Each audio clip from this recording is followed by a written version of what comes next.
परम प्रेममय श्री श्री ठाकुरेर चरणे जानाई आमार सहस्र कोटी प्रणाम।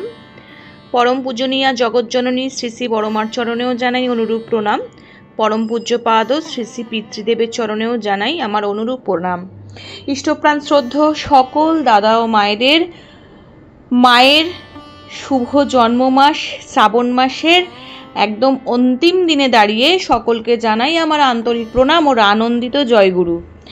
आज श्रावण मास शेष 31तम दिने दाड़िये আমরা সবাই অনেকটা দুঃখের মধ্যে আছি। অনেকেই মাতৃসম্মেলনে প্রতি বছর আজকের দিনটায় কান্নাকাটি করেন, ভেঙে পড়েন যে এতদিন আমরা একটা শৃঙ্খলাবদ্ধ জীবনযাপন মনে করছিলাম, একটা মাস অপেক্ষা করে থাকি 12টা মাস যে কবে শ্রাবণ মাস আসবে। সবাই একটা সুন্দরভাবে শৃঙ্খলাবদ্ধভাবে নিয়ম নীতি মেনে মায়েরা যে একটা নির্দিষ্ট সময়তে ঘরে সংসারের কাজ গুছিয়ে প্রত্যেকটি বাড়ির দুয়ারে আমরা চলে যেতাম মাতৃসম্মেলন করার জন্য। মাতৃসম্মেলন আজ অনেক জায়গাতেই উদযাপন হয়ে গেল, কিন্তু আমরা থেমে থাকবো না, আমাদের পথ চলবে আগামীতেও। আমরা প্রত্যেকের সঙ্গে যোগাযোগ রাখবো, ভালোবাসা থাকবে, ইষ্ট কাজ থাকবে, ইষ্ট প্রসঙ্গ থাকবে। আর ইষ্টকে যদি ঠিকঠাকভাবে ভরণ পোষণের মধ্যে রাখতে পারি তাহলে সবার সাথে সবাইকে যোগাযোগে আবদ্ধ থাকতে পারবো। তাই জন্য ইষ্টর সঙ্গে অ্যাটাচ থাকতে হবে।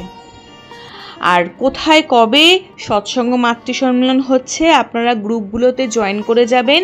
বিভিন্ন সৎসঙ্গ গ্রুপ আছে, সেখানে সবাই জানতে পেরে যাবেন এবং আপ টু ডেট থাকবেন কবে কোথায় কার বাড়িতে অনলাইন বা অফলাইনে সৎসঙ্গ হচ্ছে। চেষ্টা করবেন বা চেষ্টা আমরা করব সবাই সেটাকে যাওয়ার এবং অ্যাটেন্ড করার। প্রত্যেকটা সৎসঙ্গে গেলেও কিন্তু আমাদের নিজেদের একটা মঙ্গল হয়।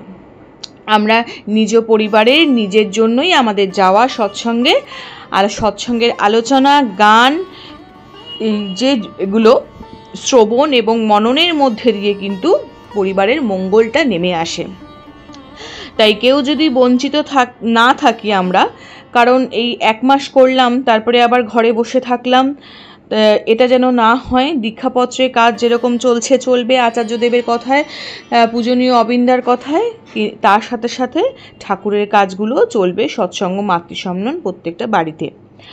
তো মায়ের কথা আজকে আমি অবশ্যই বলবো। প্রত্যেক দিনই আলোচনার বিষয়বস্তু আমার ছিল জগজ্জননী শ্রী শ্রী বড়মা, কম বেশি তার সম্বন্ধে আমি বলেছি। আজও থাকবে তার স্মৃতিচারণার কিছু প্রসঙ্গ। তাই আজকের আলোচ্য বিষয় এবার শুরু করা যাক। মায়ের স্মৃতিচারণা করব। পতিপরায়ণা সতী নারী সম্বন্ধে আমরা ধর্মগ্রন্থে অবগত আছি।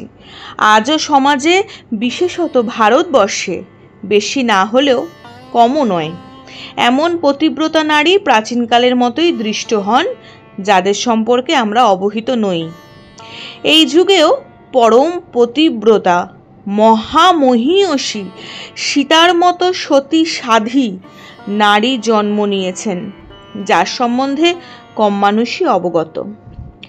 যারা যুগ পুরুষোত্তম ও যুগ ধর্মের মূর্ত প্রতীক শ্রী শ্রী ঠাকুর অনুকূলচন্দ্রের সান্নিধ্যে এসেছেন, তাদের মধ্যেই অধিকাংশ ভক্তই এমন পতিব্রতা সতী নারীর দর্শন পেয়েছেন।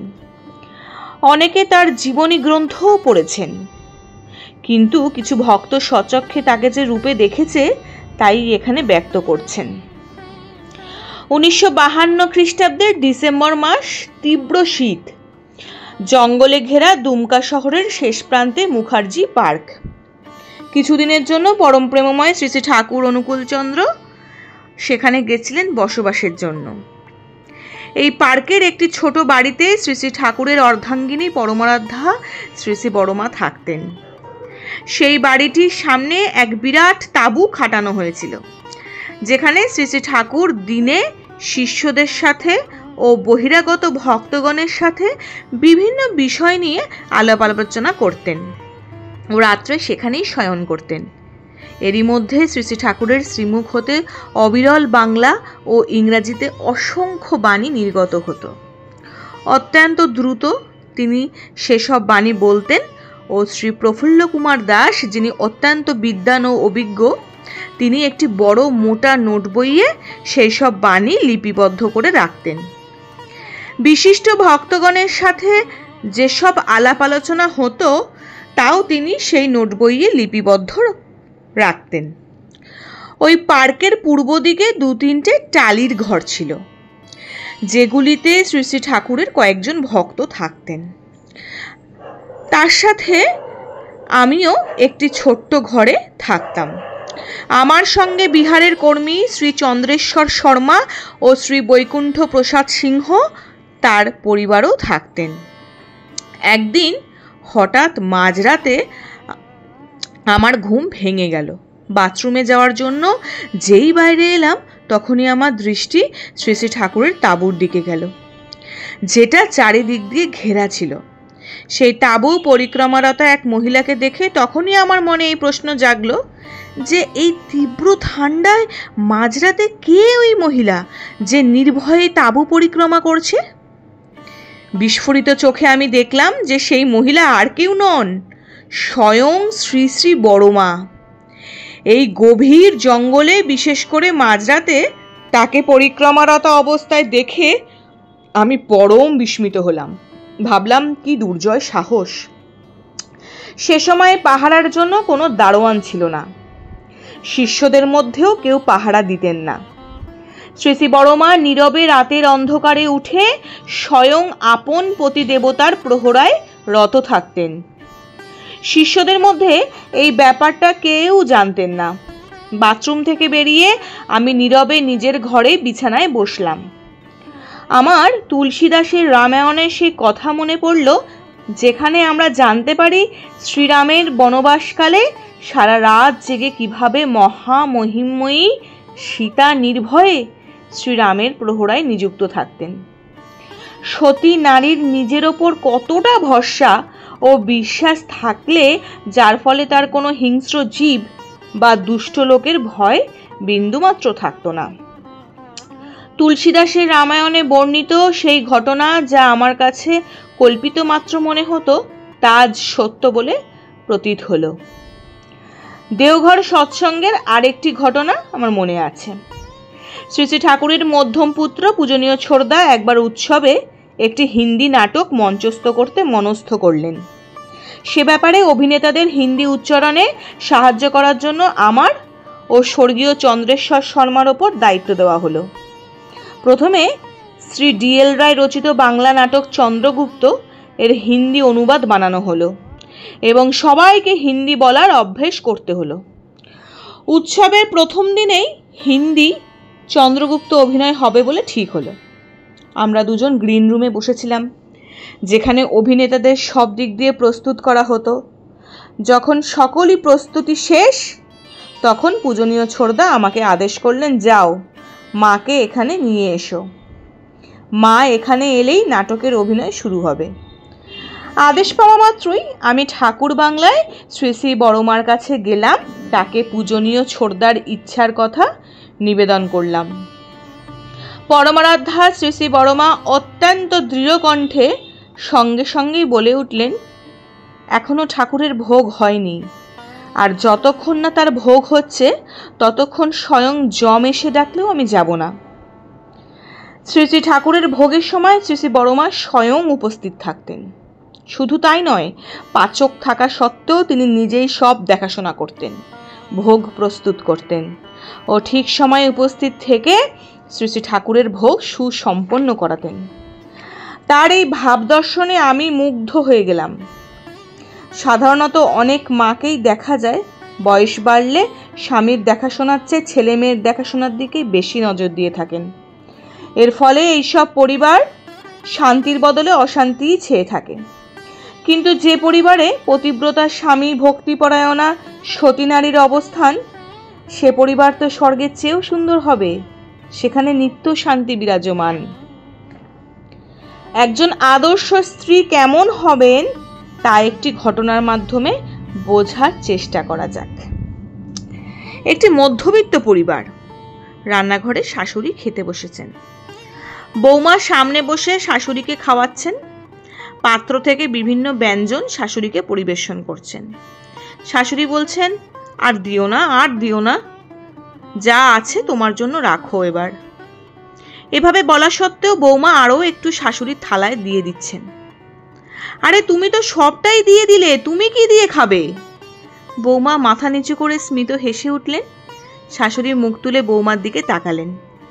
মাথার ওপরে ঘোমটা একটু উঠে যাওয়ায় শাশুড়ির নজর সেদিকে গেল। তিনি বলে উঠলেন, বৌমা, তোমার কানের কর্ণফুলটা কোথায় গেল? ওটা কি হারিয়ে ফেলেছো? কাল বিকেলে তো আমি ওটা তোমার কানেই দেখেছিলাম, কোথাও খুলে রাখোনি তো? বৌমা তো একদম চুপ, মুখমণ্ডলে মলিনতার কোনো চিহ্ন অবধি নেই। মাথা নিচু করে শাশুড়ির থালার পাশে চুপ করে তেমনই বসে থাকলেন। শরীরের কোথাও চঞ্চলতার কোনো চিহ্নই নেই। শাশুড়ি বারবার জিজ্ঞাসা করতে থাকলেন, তবুও তিনি পূর্বের মতোই মাথা নিচু করে বসে থাকলেন। এই কথা বাড়ির দিদি শাশুড়ির কানেও পৌঁছালো। সব কথা শুনে গালে হাত দিয়ে বলে উঠলেন, মা গো মা, কোথায় যাই? বউ কর্ণফুল কোথায় কি করলো? আর তোমাকেই বলছি, তুমি কিছু বলছো না কেন? কিছু তো বলো। দিদি শাশুড়ি এক পা রান্নাঘরের ভেতরে দিয়ে দাঁড়িয়ে আছেন। বৌমাকে নীরব দেখে ক্রোধে আরও উত্তেজিত হয়ে উঠলেন। নিজের মেয়ের দিকে মুখ নিয়ে চিৎকার করে বলে উঠলেন, আমি জানি তোমার পুত্রবধূ সরল নয়, একেবারে শয়তান, একদম ভেজা বিড়াল। যেমন বংশ থেকে তুমি মেয়ে এনেছো, সে কিনা করতে পারে? গিয়ে দেখো, ওটা ওর মায়ের কাছেই চলে গেছে। ছি ছি। এই বলে তিনি হনহন করে চলে গেলেন। শাশুড়ি অর্ধভোজন করে পাত্র ত্যাগ করলেন। রান্নাঘরেই বৌমা বসে থাকলেন। চোখ থেকে দর দর ধারায় অশ্রুপাত হতে থাকলো। আগের মতোই ঘর সংসার চলতে থাকলো, কিন্তু গৃহে এমন পরিবেশ সৃষ্টি হলো যেন ঝড়ের পূর্বাভাস। এদিকে শাশুড়ির দুশ্চিন্তার শেষ নেই। অত্যন্ত গম্ভীর হয়ে তিনি ঘোরাফেরা করতে লাগলেন। দিদি শাশুড়ি তো রেগে অগ্নিশর্মা। যেই তার কাছে আসতে লাগলো, তার কাছেই বউয়ের পঞ্চমুখে গুণগান করতে লাগলেন। বকবকানি বন্ধই হয় না, কিন্তু বৌমা যন্ত্রবৎ বাড়ির সব কাজকর্ম যথারীতি করতে থাকলেন। চেহারায় মলিনতার চিহ্ন, চক্ষু অশ্রুসিক্ত, বিষাদের মূর্তি যেন অঙ্গনে প্রাঙ্গণে ঘোরাঘুরি করতে থাকলো। সে তো গরিবের মেয়ে, তার পিতৃকুলের সম্বন্ধে কত নিন্দামন্দই না তাকে শুনতে হচ্ছে, কতভাবে তাকে অপমানিত করা হচ্ছে, মা বাবার নামে বাজে কথা শুনে কত কষ্টই না তার সইতে হচ্ছে। চোখে যেন অন্ধকার দেখতে পাচ্ছে সে, তবুও বাড়ির কাজে তার কোনো শৈথিল্য নেই। 2-3 দিন এইভাবেই কেটে গেল। বেলা তৃতীয় প্রহর।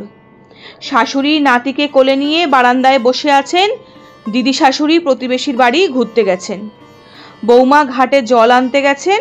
এর মধ্যেই এক জেলের বউ পা টিপে টিপে উক্ত বারান্দায় এলো, হাতে একটা কাগজের পুড়িয়া। আস্তে আস্তে সে ওই কাগজের পুড়িয়া গৃহিণীর পায়ের কাছে রাখল। এটা কি রে সদু? গৃহিণী উৎসুক হয়ে জিজ্ঞাসা করলেন। সদু সব কথা অত্যন্ত বিনয়ের সাথে বলল। শাশুড়ি সব শুনে খুশিতে উচ্ছল হয়ে উঠলেন। কৃতজ্ঞতা প্রকাশ করে তিনি বলেই যেতে লাগলেন অত্যন্ত আবেগের সাথে। আনন্দে তিনি বাকরুদ্ধ যেন। অশ্রুসিক্ত নয়নে সদু বলে উঠল, মা, বড়বাবুর দৌলতেই আমার ছেলেটা এ যাত্রায় বেঁচে গেল। বড়বাবু ছেলের চিকিৎসার জন্য আমাকে এটা দানই করে দিয়েছিলেন। আমার ছেলের বাবা বলল, মাছের বিক্রি ভালো হওয়ার উপার্জন ভালো হয়েছে, বন্ধক ছাড়িয়ে কর্ণফুল ফেরত দিয়ে এসো। এই জন্য আমি তা নিয়ে এসেছি। আপনাদের দয়ায় আজ আমার সংসার বেঁচে গেল। বড় বউ বেঁচে থাকুন, রাজা হন। তিনি দেবতারও দেবতা, গরিবের মা বাপ। চোখ মুছে জেলে বউ বাড়ি ফিরে গেল। গৃহিণী স্থির ও মৌন হয়ে নিজের জায়গায় বসে রইলেন।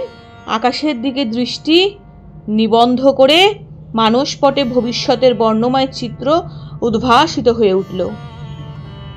সেদিকেই তন্ময় হয়ে তাকিয়ে থাকলেন। সময় স্রোত এগিয়ে চলে। পায়ের শব্দ শুনে গৃহিণী ফিরে তাকালেন।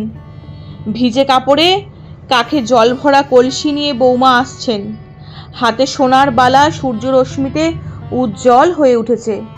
কলসির গায়েও একই উজ্জ্বলতা। বৌমা শাশুড়িকে দেখেই মাথায় ঘোমটা টেনে দিলেন।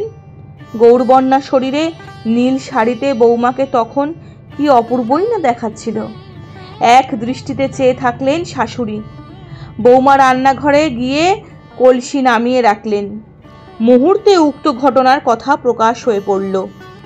কি অপূর্ব প্রতিভক্তি! স্বামী এক গরিব জেলের ছেলেকে বাঁচাতে নববধূর কাছে সোনার কর্ণফুল চাইলেন ও স্ত্রী নিঃসংকোচে তা দিয়ে দিলেন। শাশুড়ি ও দিদি শাশুড়ি বাক্যবান, বিশেষত পিতৃকুলের অসহনীয় নিন্দা শুনেও একবারের জন্যও পতির কথা মুখে আনলেন না। নীরবে সব হজম করলেন। এই তো সতীসাধী পতিপ্রাণা নারীর আসল স্বরূপ। কে এই সতীপ্রাণা পতিপ্রাণা সতী নারী? তিনিই হলেন যুগ পুরুষোত্তম পরম প্রেমময় শ্রী শ্রী ঠাকুর অনুকূলচন্দ্রের অর্ধাঙ্গিনী, পরমারাধ্যা জগৎজননী শ্রী শ্রী বড়মা, আমাদের লক্ষ্মী স্বরূপিণী শ্রী শ্রী বড়মা, যিনি নীরবে সবকিছু সহ্য করেও কখনো মুখের থেকে কোনো টুকুটাও বার করতেন না, যাতে সংসারে শান্তি বজায় থাকে।